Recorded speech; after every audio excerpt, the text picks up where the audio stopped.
Aultmore is another one of the brands that you work with Bacardi, and this is, I mean, this one I had. Yep, me too. This is the Aultmore I had from a while ago.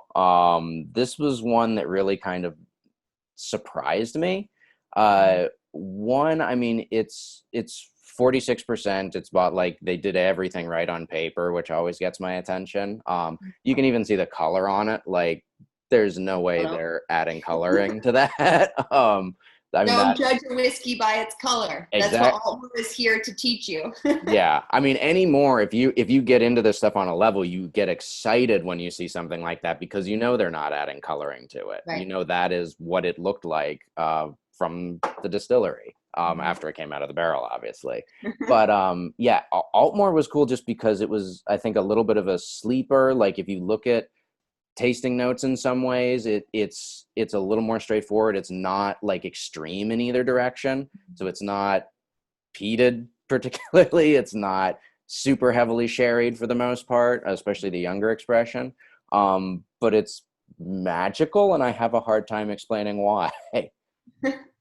I love that. Yeah, it's Altmore, it's hard to pinpoint exactly what you're tasting because it's known to be a very delicate herbal style whiskey, which herbal even in itself is very hard to fathom with over a decade in oak, right?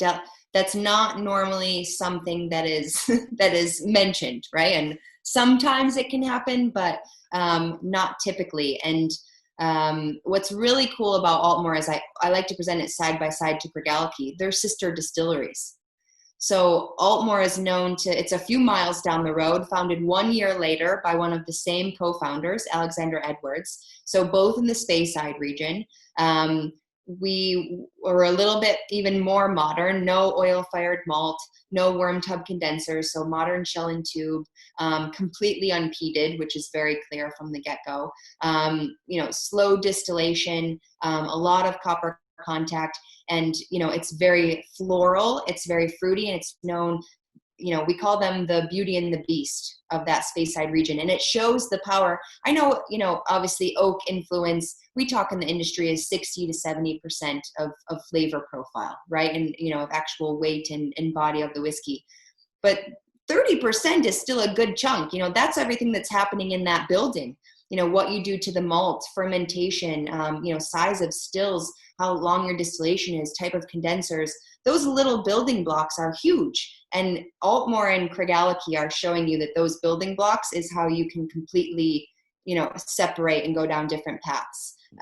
They're light years apart and same co-founder. So they're great to try side by side. And Altmore, we'll shoot it straight. This is basically ex-bourbon and refill hogsheads, right? Especially the 12. And you don't hear the word delicate herbal or floral with a heavy sherried whiskey, typically, right? It's not really even possible. You might get a flower, you might get a rose maybe, but it's not possible. So the flavors that you get here I call it an onion. You have to unravel them, right? It's vivacious. It's pretty bright. It's not punching you like a Kregaliki or even an Aberfeldy with that honey and that baking spice. You have to kind of sit with it in the corner and unravel it. It's those custard notes. I mean, custard.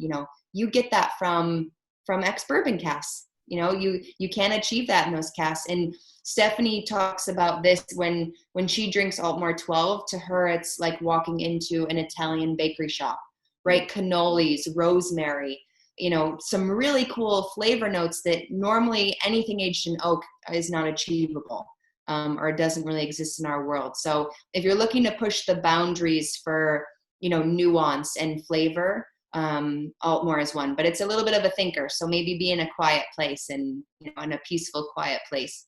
Yeah, this is definitely one that I'm in like a corner with, just with my Yeah. back to the world, kind of trying to figure it Yeah. out. You're like, And what is that? yeah.